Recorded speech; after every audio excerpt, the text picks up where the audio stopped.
you so much for coming here when it's so beautiful outside. At least you can see the sparkling water through the window. I don't know if that's a good thing or a bad thing. I'm excited to get things going today. I'm very happy to be here. I'm going to set the scene somewhat, talking about where we are, how we know what that means, and what we should do about it. So I'll just jump right in. So the talk's titled, This is the Bottom.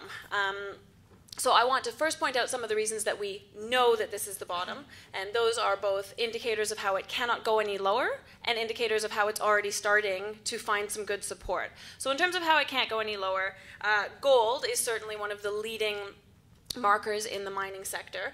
And when you look at gold, the current range for the gold price is a real bottom limit.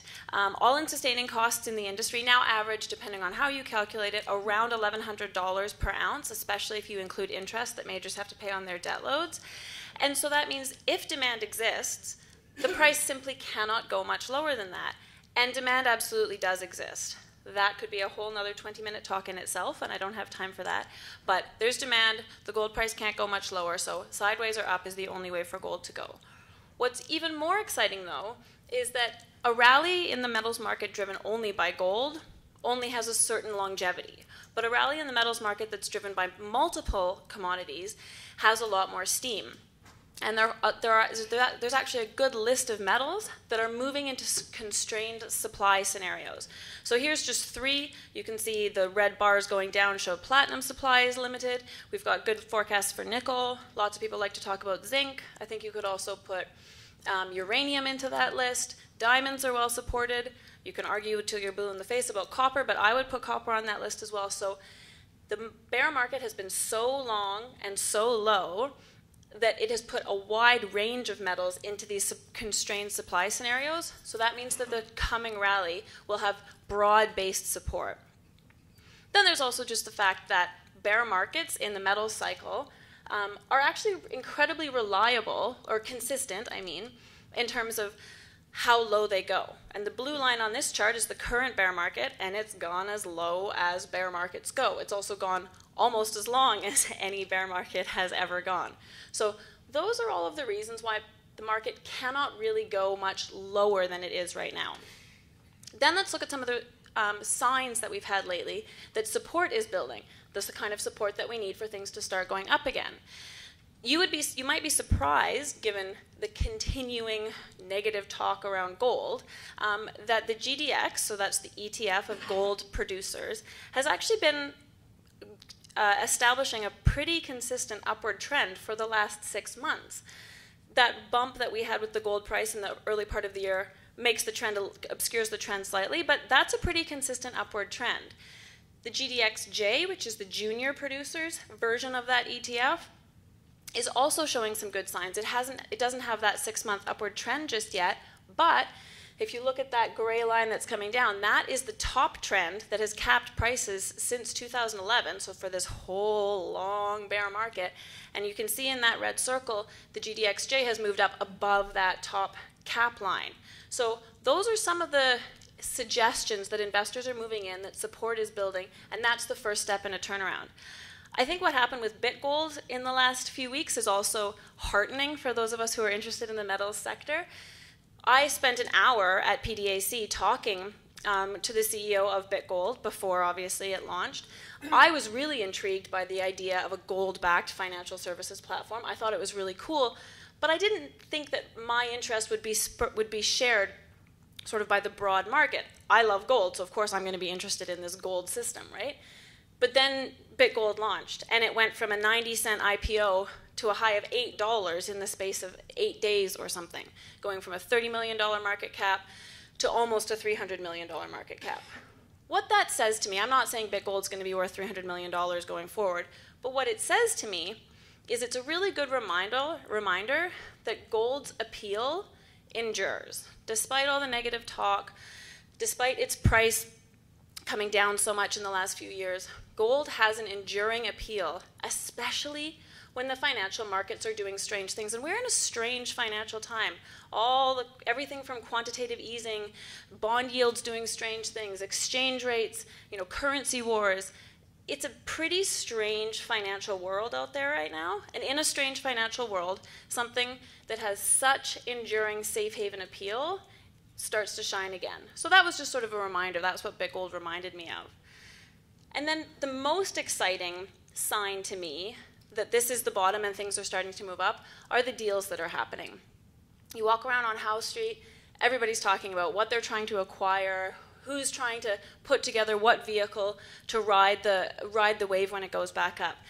And it's deals of all sizes. There's one small producer based in Botswana who's in the Maven portfolio. They just bought a very distressed gold mine in South Africa. Very, very cheap. They hardly even plan on doing anything with it in the near term, but they're preparing for the future. So there's small deals like that. Then there's bottom hunting management teams. These are groups of proven executives who understand how these cycles work, and they're starting to sign deals. There was the deal Newmarket acquiring or merging with Crocodile Gold the week before last. That's one of these situations. First Mining Finance, who we'll hear from in just a few minutes, is another really good example of that. It's a management team that's looking around and saying, things are ridiculously undervalued. They're not going to get any cheaper, finally, and so let's start acquiring assets. China starting to make some deals is also really exciting to me. China got burned in the last bull market. They made a lot of investments that have come down in value dramatically, probably like a couple of us in the room, but China doesn't usually make the same mistake twice. So they have been waiting and waiting, and I know a lot of companies who have been in discussion with Chinese investors say that those discussions have been moving very, very slowly. And it's because China knew for years that the longer they waited, the cheaper the asset would get. Well, now some of those deals are starting to happen, and that's because China, like all the rest of the people on this list, is recognizing that this is the bottom. And then most important of all of those, perhaps, are that the famous, proven contrarian investors in this sector are writing checks. One of the CEOs who will be up here later today, I met with him yesterday, and his sort of line was, these guys are stinking rich because they invest at the bottom, and that's what they're doing right now.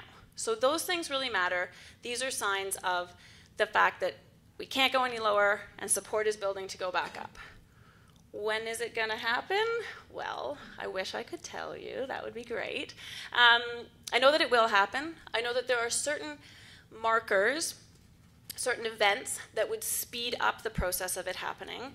I'm not going to go into this in much detail. I imagine Eric will talk a little bit about some of these macro forces in his talk, because that's what Eric's really good at. But a US market downturn, a weakening in the US dollar, something happening with interest rates. We can have long discussions about this, but I actually think whether interest rates go up or don't go up is good for gold either way. So if you want to chat about that, come and talk to me later. Bond market crashes. Some of these things would help. The fact is, it's going to happen at some point. Is it going to happen this summer? I don't know. But it will be interesting. It'll be very interesting to watch what happens with the venture exchange this summer, because the venture exchange is very, very reliable in how it performs throughout the year. It has these seasons. So we have this season from sort of the very beginning of the year, even mid-December through to mid-March, where the venture exchange almost always outperforms the rest of the year. That's its best season. And then there's the summer doldrums, and the summer doldrums are incredibly reliable. These two charts, the one on the top is from 1991 to 2001, I think, and then below is 2002 to 2012, the venture exchange. All of those orange boxes are time frames during which the venture exchange lost ground in the summer. Well, that's understandable during some of the big bear markets. Sure, the venture exchange lost ground in 1997 in the summer. There was a great surprise. Or how about in 2008 it lost ground in the summer? Okay, that all makes sense. But did you really realize that the venture exchange lost significant ground every summer during the bull market of 2004, 5, 6, and 7? The venture exchange loses ground in the summer. But there's one exception to that rule: when the markets are setting up for another bull run. The blue boxes show when the venture exchange has gained ground in the summer, and every time it has been prefacing a new bull market. I wish I could stand up here and tell you, this is about to happen. I am hopeful, I'm optimistic that it could happen. It's possible that what we will need is a bit more catastrophe in the United States, and maybe things are going to have to wait a little bit longer. But pay close attention to the venture exchange through this summer, because if it shows a consistent upswing, then buckle your seatbelts, because things are starting to go. They will go. As I've said, we don't know exactly when, But at the end of the day, what we're looking at is an incredible opportunity to buy metal stocks, to create a balanced and quality portfolio that will let you benefit significantly in the next market. The kind of rally that's coming is the kind that creates significant wealth. It's the kind that makes certain metals investors famous. It's that kind of market. And so the challenge for all of us that's in here right now is to choose the cream of the crop stocks to put in that portfolio, because all ships will rise with the tide, but the best will rise farthest, and they will rise first. And we've been waiting long enough for the rise, so let's go for the ones that are going to give us the best bang for our buck. And the main message I have here is be demanding. Sure, a lot of companies have died off, gone into hibernation. It's a little bit quieter out there, but there's still a lot of companies that are talking their talk, telling you about their projects, advancing an asset, still have some money in the bank. So it's not easy necessarily to choose the best of the best. So make sure you know what you're looking for.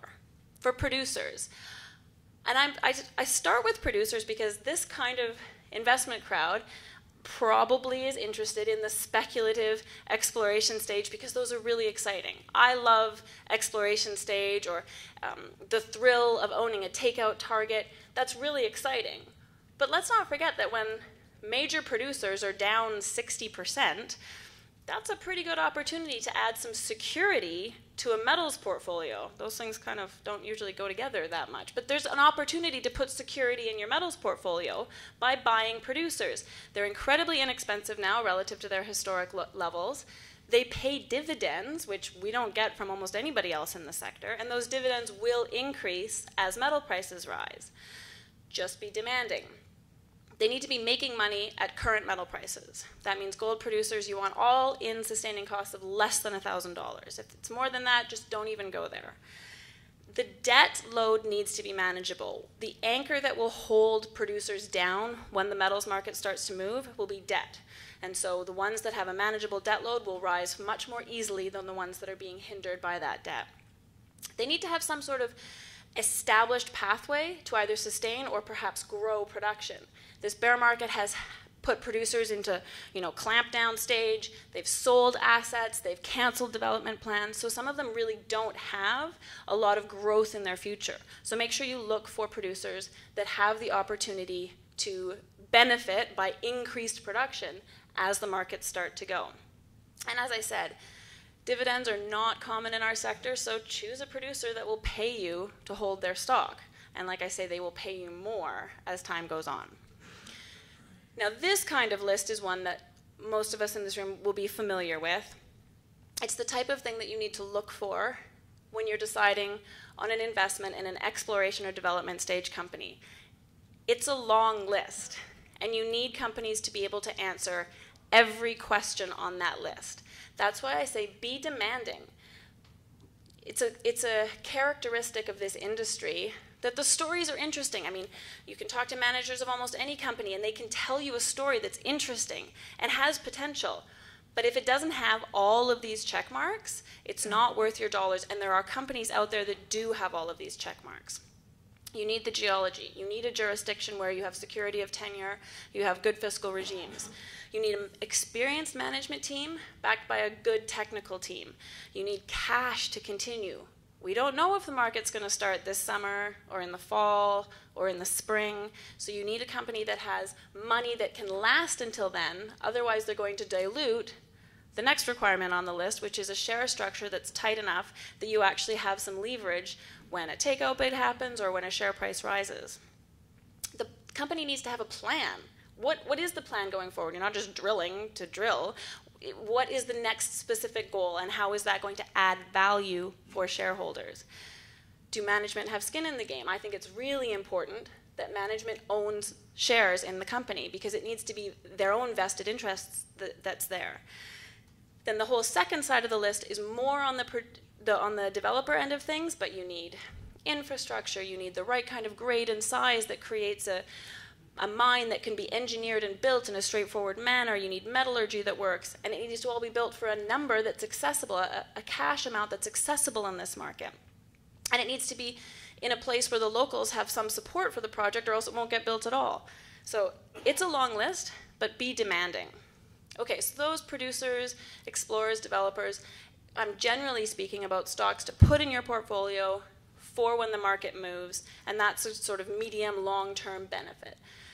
It would also be nice to have some benefit today. We've all been waiting a long time, so it would be nice to talk about some things that are have more possibility of near-term gains. So there's 3 categories that I put there. The first are takeout targets. When you have a sideways market like we've been in, there's few announcements that create significant share price spikes, but takeouts certainly top that list. So if you can identify the companies that have the assets that the majors need, and I say need because they really cut back on development, on acquisition, they sold assets, then those companies are going to start to get bought up. Cream of the crop explorers, these are the ones that are sort of on the edge of becoming that takeout target. So they have size, they have jurisdiction, they have management teams that are very dynamic, that can do ingenious things. So there's some real cream of the crop explorers that could also lift a lot in the very earliest stages of a rally.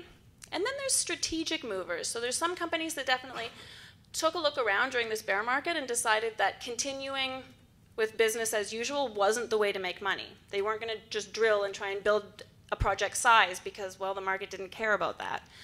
So they came up with new ways of adding value to a project. Perhaps an option to get into small-scale production and create cash that way to advance the rest of the project. We'll hear from Lion One. That's what they're working on. Revamping project plans so that they better suit today's market. That's really significant. CapEx matters. If your project had a big CapEx, you need to come up with a more realistic plan. Coming up with a different way of getting into cash. There's a whole new market of ore processors in Peru, which is a niche way to get into cash flow. So adapting to the market means that these companies are still advancing, and advancing is how you get re-rated. So you need to look for some dynamism in how a company's been operating. Okay, so that's sort of the broad speak on how you make the good picks. What I want to add to that is the tenet of the Maven portfolio, which is risk management. This is a crazy sector. Like, even market darlings go on roller coaster share price rides. This is Fission Uranium, the big brother of Fission 3.0 that's here. Their Patterson Lake project is an incredible discovery, but that's their 52-week share price chart. They are a market darling, but there's still little reliability in what's going on with their share price. What that means is that you have to be active in locking in gains when you get them and managing risk. So I say you lock in when a stock reaches a certain point or by a certain date, and make sure you stick to that plan. So there's timing. I spoke a little bit about the venture market and its very reliable seasonality. If your stock has gained a whole bunch in the season, then you should lock in some gains before the summer steals some of that away. It won't be the company's fault that the summer steals it away. The summer will just do that unless a bull market is forming. So pay attention to seasonality. It's a really important aspect of risk management. And then the other side of it is pay attention to your gains. In this industry we love, and in this room I'm sure we love to talk about what to buy, but selling is also important.